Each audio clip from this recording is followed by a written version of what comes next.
दोस्तों सबसे पहले आपको एक सेंटेंस लिखना है और वो सेंटेंस किसी भी टेंस में हो सकता है, जैसे कि प्रेजेंट, पास्ट और फ्यूचर। और उसके बाद आपको एनीथिंग का यूज़ करना है। एनीथिंग मतलब मेन वर्ड जो आप बोलना चाहते हैं, और मेन वर्ड आपको सिंगुलर फॉर्म में इस्तेमाल करना है, जैसे प्यार ब्यार, खाना बाना, चाय बाय वगैरह वगैरह। और उसके बाद आपको एंड ऑल का यूज़ कर देना है।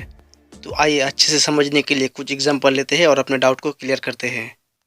भूत भूत कुछ नहीं होते हैं, ये सब इंसान का वहम है। Ghost and all does not exist anything, it all is illusion of human. दोस्तों जैसे कि आप इस सेंटेंस में देख पा रहे हैं, भूत के लिए हमने यहाँ पर घोस्ट का यूज किया है और वो भी सिंगुलर फॉर्म में, और भूत के लिए हमने यहाँ पर एंड ऑल का यूज किया है। दोस्तों मेरे ख्याल से एक कहावत है कि भूत भूत कुछ नहीं होते हैं। जब भूत भूत आ जाते हैं तो सभी बाबा के पास दौड़ कर चले जाते हैं कि मुझे बचाओ मुझे बचाओ। तो चलिए नेक्स्ट सेंटेंस देखते हैं। प्याज ब्याज कोई नॉनवेज नहीं होते हैं। Onion and all is not any non veg. Onion and all is not any non veg. दोस्तों ये एक विवादित सेंटेंस है जो आम बोलचाल के जिंदगी में बहुत यूज होते हैं। कोई इसे वेज मानते हैं और कोई इसे नॉन वेज मानते हैं। दोस्तों इसके लिए फिर लड़ाई मत कर लेना, हमें अंग्रेजी सीखना है, ना कि किसी से लड़ाई झगड़ा करना है। तो आइए नेक्स्ट सेंटेंस देखते हैं। प्यार ब्यार किसी न किसी की जिंदगी को बर्बाद कर देता है। Love and all ruins someone's life और द अदर। या फिर इस सेंटेंस को ऐसे भी बोल सकते हैं, love and all ruins life of someone or the other. दोस्तों पहले सेंटेंस में हमने यहाँ पर एपोस्ट्रोफी एस का यूज़ किया है और दूसरे सेंटेंस में हमने यहाँ पर ऑफ का यूज़ किया है, लेकिन बात एक ही है। पहले सेंटेंस में हमने यहाँ पर समवन को ज़्यादा इंपॉर्टेंस दिया है और दूसरे सेंटेंस में हमने यहाँ पर लाइफ को ज़्यादा इंपॉर्टेंस दिया है। यहाँ पर दोनों सेंटेंस ही सही है, आप जैसे चाहे वैसे यूज़ कर सकते हैं। इसी तरीके से एक और सेंटेंस आप बोल सकते हैं, प्यार ब्यार किसी न किसी की जिंदगी को आबाद कर देता है। Love and all populates life of someone or the other. दोस्तों ये सेंटेंस देख के आप सोच रहे होंगे कि वर्ब तो प्लूरल फॉर्म में रहता है, इसलिए वर्ब के साथ एस जोड़कर सिंगुलर करना होगा। लेकिन दोस्तों ये वर्ब यहाँ पर कोई क्रिया की तरह यूज नहीं हुआ है, मतलब ये वर्ब कोई काम नहीं कर रहा है।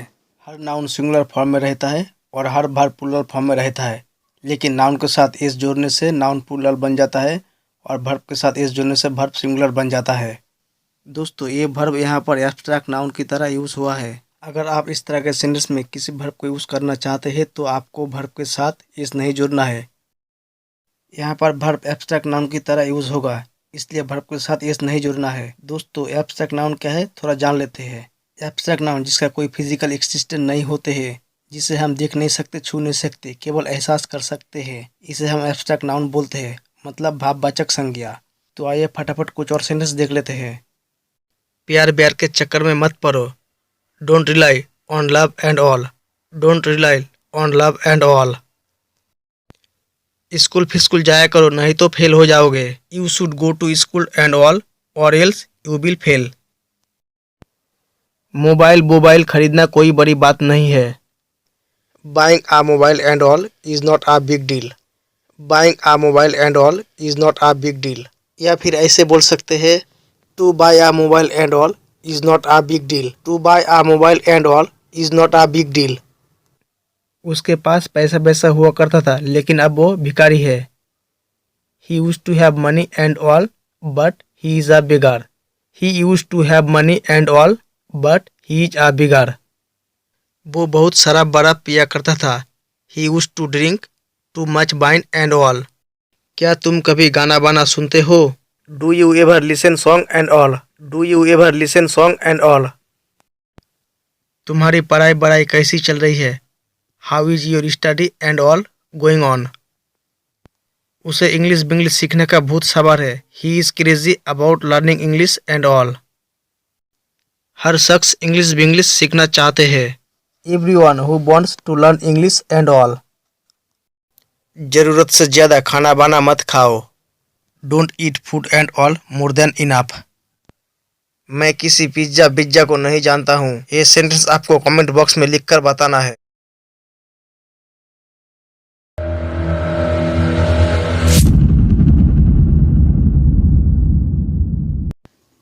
दोस्तों पहले वाले स्ट्रक्चर में जैसा देखा है सेम वैसा ही है। वहाँ पर हमने एंड ऑल का यूज़ करके सेंटेंस को ट्रांसलेट किया था और यहाँ पर हम और समथिंग का यूज़ करके सेंटेंस को ट्रांसलेट करेंगे। तो गाइस सबसे पहले आपको एक सेंटेंस बोलना है और वो सेंटेंस किसी भी टेंस में हो सकता है, जैसे प्रेजेंट, पास्ट और फ्यूचर। और उसके बाद आपको एनीथिंग बोलना है। एनीथिंग मतलब मेन वर्ड जो आप बोलना चाहते हैं, जैसे चाय बाय, खाना बाना, प्यार ब्यार एटसेट्रा। और जो भी मेन वर्ड बोलना है वो सिंगुलर फॉर्म में यूज़ करना होगा। और उसके बाद आपको और समथिंग का यूज़ कर देना है। तो आइए अच्छे से समझने के लिए एक सेंटेंस लेते हैं और अपने डाउट को क्लियर करते हैं। जैसे खाना बाना खा लिया क्या? खाना का इंग्लिश सबको पता है लेकिन बाना का इंग्लिश पता नहीं है, इसलिए बाना के लिए आप यहाँ पर और समथिंग का यूज़ करेंगे। इसकी ट्रांसलेट होगी have you eaten food or something. Have you eaten food or something. दोस्तों जैसे कि आप यहाँ पर देख पा रहे हैं, खाना के लिए हमने यहाँ पर फूड का यूज़ किया है और बाना के लिए हमने यहाँ पर और समथिंग का यूज़ किया है। तो आइए एक और एग्जांपल लेते हैं और अपने डाउट को अच्छे से क्लियर करते हैं। चोर बोर को पकड़ना कुत्तों का काम है, मेरा नहीं। दोस्तों इसी तरह का सेंटेंस हम ट्रांसलेट करना नहीं चाहते हैं, लेकिन ये एक व्यूअर रिक्वेस्ट सेंटेंस है, इसलिए हमने यहाँ पर ये सेंटेंस को इंक्लूड किया है। तो आइए देखते हैं इसका ट्रांसलेशन क्या होगा। It is the work of the dog to catch the thief or something not mine. It is the work of the dog to catch the thief or something not mine. प्यार ब्यार जैसा कुछ नहीं होता। There is nothing such like love or something. खाना बाना खा लिया क्या? Have you eaten food or something. Have you eaten food or something. क्या कभी दूध बूध पीते हो? Do you ever take milk or something. Do you ever take milk or something. उसके पास पैसा वैसा नहीं है। He does not have money or something. He does not have money or something. भूत भूत कुछ नहीं होता है। Ghost or something does not exist anything. Ghost or something does not exist anything. काम वाम नहीं है क्या तुम्हारे पास? Do you have not work or something. Do you have not work or something. कोई मोबाइल चार्जर वार्जर है तुम्हारे पास?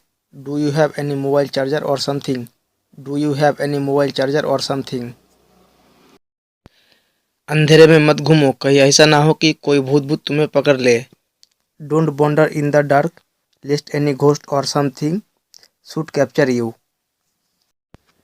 पुराने कपड़े वपड़े बेच दो और नए कपड़े वपड़े खरीद लो। Sell old cloth or something and buy new clothes or something.